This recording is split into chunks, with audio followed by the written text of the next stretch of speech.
Messi কাণ্ডে আবারও পুলিশের জিজ্ঞাসাবাদের মুখে প্রাক্তন মন্ত্রী অরূপ বিশ্বাস।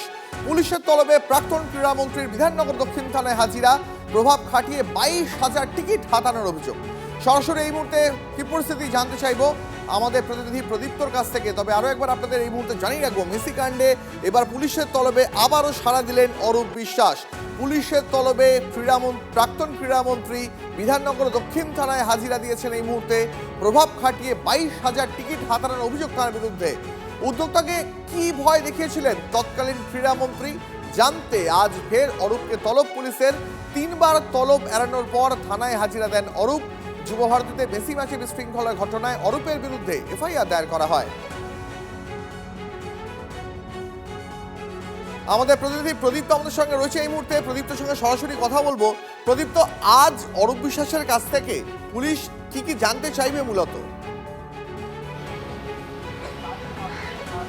আর দেখো, অরূপ বিশ্বাস আজকে চতুর্থবারের জন্য যে মেসি কাণ্ড ঘটেছিল যুবভারতী ক্রীড়াঙ্গনে লিওনেল মেসির আশাকে কেন্দ্র করে যে অরাজকতা বিশৃঙ্খলা হয়েছিল, আর সেই বিষয়ে শতদ্রু দপ্তর যে অভিযোগ করে তার প্রেক্ষিতেই অরূপ বিশ্বাসকে বারংবার জিজ্ঞাসাবাদ করছে এই বিধাননগর দক্ষিণ থানার তদন্তকারী অফিসাররা। এবং ইতিমধ্যেই অরূপ বিশ্বাস তিনি তিনবার বিধাননগর দক্ষিণ থানায় এসেছেন এবং বারংবার তিনি বলেছেন যে তদন্তে সহযোগিতা তিনি করছেন, গোটা বিষয়টা আদালতে গড়িয়েছে। এবং বিধাননগর পুলিশ কমিশনারের তরফ থেকে আগামী 10 তারিখে তারা কলকাতা হাইকোর্টকে এই ঘটনার পূর্ণাঙ্গপূর্ণ যে তদন্ত তারা করছেন তার একটি রিপোর্ট জমা দেওয়ার কথা। এবং সেই রিপোর্ট জমা দেওয়ার আগে আরও একবার আজ অরূপ বিশ্বাসকে তারা ডাকলেন।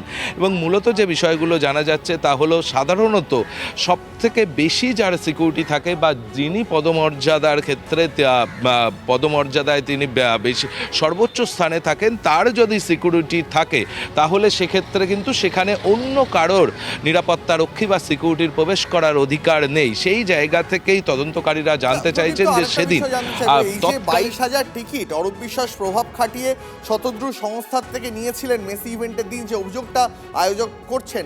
আমার প্রশ্ন হচ্ছে, কার ভয় দেখিয়ে বা কোন ভয় দেখিয়ে? নিজের পদের নাকি অন্য আরো বড় কারো ভয় দেখিয়ে?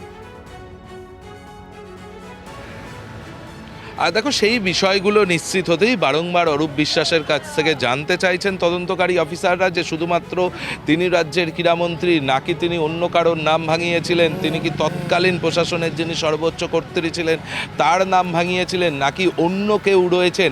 এবং সেক্ষেত্রেই পুলিশের যেটা অভিযোগ, আর যে অরূপ বিশ্বাস তিনি কিভাবে এতগুলো টিকিট পেলেন এবং যে অভিযোগটা শতদ্রু দত্ত করেছেন, আর একই সঙ্গে তারা জানতে চাইছেন যে অরূপ বিশ্বাসের ভিতরে থাকার কথা থাকতে পারে, তার কারণ তিনি ক্রীড়ামন্ত্রী, পদমর্যাদার জন্য তিনি থাকতে পারেন, কিন্তু অরূপ বিশ্বাসের নিকট আত্মীয়, অরূপ বিশ্বাসের পরিজন, অরূপ বিশ্বাসের বন্ধুরা তারা কিভাবে মাঠে ঢোকার অনুমতি পেলেন। তার কারণ শতদ্রু দত্ত যে কথা বলেছেন তা হলো, এই যে বন্ধু বান্ধব সেগুলো কিন্তু প্রভাব খাটিয়েই অরূপ বিশ্বাস নিয়ে গেছেন। অর্থাৎ অরূপ বিশ্বাস সেদিন তৎকালীন মুখ্যমন্ত্রীর যুবভারতীদের ক্রীড়াঙ্গনে প্রবেশ করার কথা ছিল, ফলে তার সিকিউরিটি থাকা সত্ত্বেও অরূপ বিশ্বাস কেন সিকিউরিটি নিয়ে ঢুকলেন, তার নিকট আত্মীয়রা কীভাবে ঢুকলেন, তার পরিজনরা কিভাবে ঢুকলেন। এবং একই সঙ্গে তুমি যে কথা বললে যে এই যে 22,000 যে টিকিট, সেই টিকিট অরূপ বিশ্বাস কিভাবে তিনি নিয়েছিলেন, সেটা কি শুধুমাত্র নিজের পদমর্যাদাকে কাজে লাগিয়ে তিনি করেছিলেন নাকি অন্য কারোর নাম ভাঙিয়েছিলেন? এই সমস্ত প্রশ্নের উত্তরে কিন্তু খুঁজছেন বিধাননগর দক্ষিণ থানার তদন্তকারী অফিসাররা। বেশ প্রদীপ্ত, অনেক ধন্যবাদ তোমাকে, অনেক ধন্যবাদ।